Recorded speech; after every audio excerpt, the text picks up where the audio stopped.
আসসালামু আলাইকুম প্রিয় দর্শক শ্রোতাবিন্দু, দেশ এবং প্রবাসের যে যেখান থেকে দেখছেন সবাইকে অনেক অনেক শুভেচ্ছা।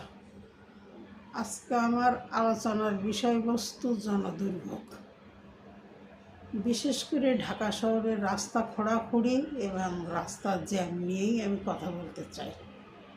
কথাটা বলার আগে একটা কথা না বললেই নয়। গত 15 বছর শুধু নয়, তার আগের থেকে গত 20-22 বছর হয়ে গেল আমাদের ঢাকা শহরের যানজটের কোনো পরিবর্তন হলো না। প্রতিদিন কত নতুন নতুন গাড়ি নামছে, পুরনো গাড়িগুলো রাস্তায় চলাচল করছে, তার সাথে আছে ইজি বাইক, ভ্যান, রিক্সা, মোটরসাইকেল। এত পরিমাণ গাড়ি ঘোড়া রাস্তার উপরে, মানুষ হাঁসফাঁস করছে। বাসগুলোয় তো ওঠার মতো না, বাসগুলোর জন্য মনে হয় আর একটা কারাগার। সুতরাং এই গাড়ি ঘোড়াগুলা পরিমাণ কমিয়ে আমাদের দেশে আরামদায়ক গাড়ি ঘোড়া চালিয়ে জনগণকে একটু স্বস্তি দিলে মনে হয় এদেশের জনগণ কিছুটা হলেও ভালো থাকতো। কত সরকার আসলো গেল, কিন্তু সরকারের পরিবর্তন হলো, রাজনীতিবিদদের পেট মোটা হলো, অর্থ সম্পদ বৃদ্ধি পাইল। নির্বাচনের আগে যা ছিল, নির্বাচনের পরে 100%, 120-30% পর্যন্ত বৃদ্ধি পাইছে। অথচ জনগণের দুর্ভোগ কোনো দিক থেকে কমে নেয়। তার সাথে আছে খোঁড়াখুঁড়ি, প্রতিনিয়ত রাস্তা খোঁড়াখুঁড়ি। রাস্তার উপরে বড় বড় হাইওয়ের গাড়িগুলো যায় যখন, তখন মনে হয় গাড়িগুলো কাঁথিয়ে পড়ে যাবে। মেয়র, কাউন্সিলর, এমপি, মন্ত্রী বিগত দিনে বর্তমানে যারা এগুলো দেখছেন, তারা তো এই সমস্ত গাড়িতে যাওয়া আসা করেন না, তারা তো প্রাইভেট কারেই যান। সুতরাং জনগণের এই কষ্টের কথা তাদের মনে আসবে কেমনে? তাই আমি সরকারকে উদ্দেশ্য করে বলতে চাই যে রিসার্চের মাধ্যমে আমাদের এই জনদুর্ভোগগুলা নিঃশেষ করার জন্য, এই জনদুর্ভোগগুলা যদি সরকার টেন্ডারের মাধ্যমে দেশের বড় বড় কোম্পানিগুলা অথবা বুয়েট সহ বাংলাদেশের বিভিন্ন বিশ্ববিদ্যালয়ে যে সমস্ত শিক্ষকরা আছেন, তারা মিলে যদি রিসার্চ করে জনগণের চলাচলের রাস্তা এবং রাস্তার কাটাকাটি বন্ধ করতে পারে এবং প্রতি মাসে প্রতিদিনে রাস্তা কাটাকাটি না করে প্রতি 5 বছরে একবার রাস্তা কাটাকাটি হবে, রাস্তাগুলো এরকম হেভি তৈরি করতে হবে। এইগুলো প্রাইভেটলি যদি সরকার দেশের জনগণকে রিসার্চের মাধ্যমে প্যাকেজ তৈরি করে সরকারের কাছে বিক্রি করবে এবং সরকার এটা কিনে নিবে, এরকম বিষয় যদি করা যাইতো, তাহলে দেশের প্রতি মানুষের দেশপ্রেম বৃদ্ধি পেত এবং রিসার্চের প্রতি মানুষ আকৃষ্ট হতো। আমাদের দেশে রিসার্চ কবে থেকেই আমরা শুনি রিসার্চ হয়, কিন্তু দেশের জনদুর্ভোগ নিয়ে কোনো দিন রিসার্চের কোনো আউটপুট আমরা আজও পর্যন্ত দেখতে পাই না। আরেকটু বলতে চাই, আমাদের নদীপথগুলা হিন্দুস্তান পাকিস্তান যখন ভাগ হয়েছিল, তখন আমাদের যতগুলো নদী ছিল সমস্ত নদী উদ্ধার করতে হবে।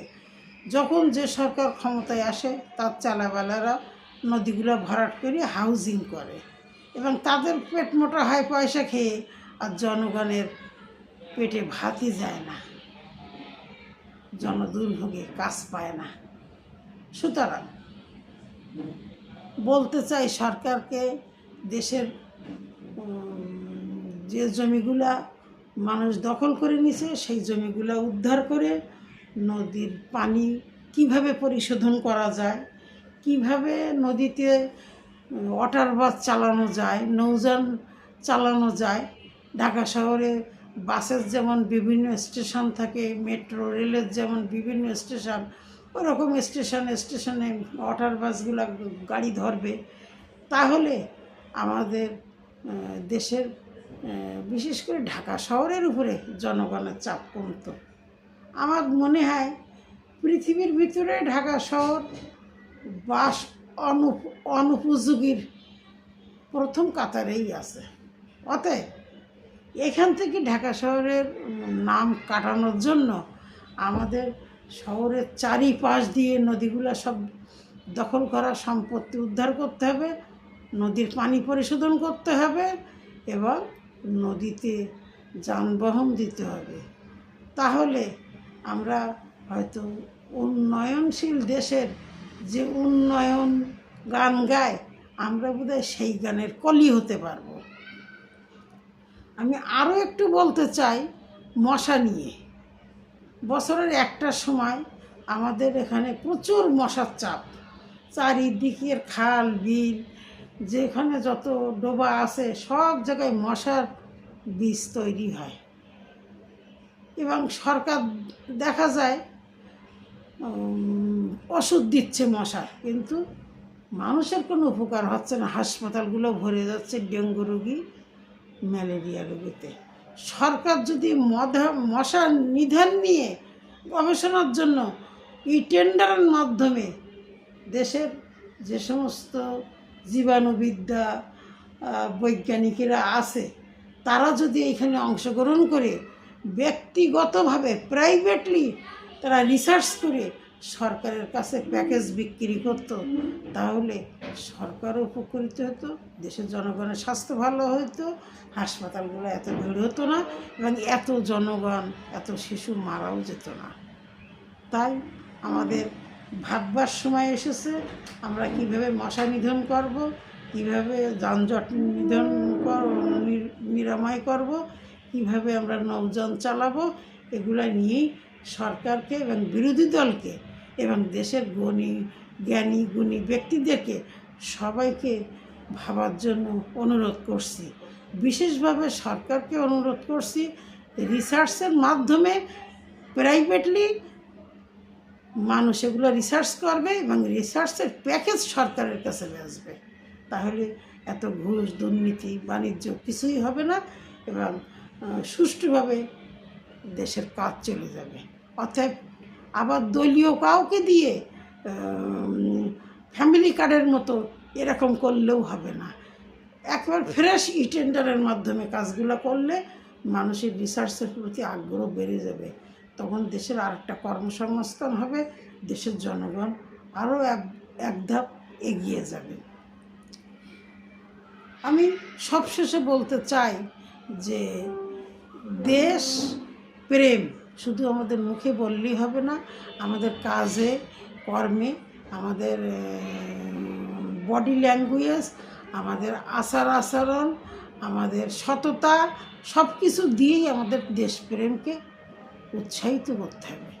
তাহলে মুখে আর বলা লাগবে না যে আমাদের দেশপ্রেম আছে, তার চলন বলন সব কিছু দেখলেই বোঝা যাবে উনি আসলে দেশপ্রেমী। আমি আমার ভিডিও আর বাড়াতে চাই না। আপনারা যেখান থেকে দেখছেন সবাইকে আবারও শুভেচ্ছা এবং আমার ভিডিওর নিচে আপনারা সাবস্ক্রাইব করবেন, বেল এবং আইকন প্রেস করে সামনে আমার নতুন নতুন ভিডিও দেওয়ার জন্য উৎসাহিত করবেন। আসসালামু আলাইকুম, সবাইকে ধন্যবাদ, আবার দেখা হবে।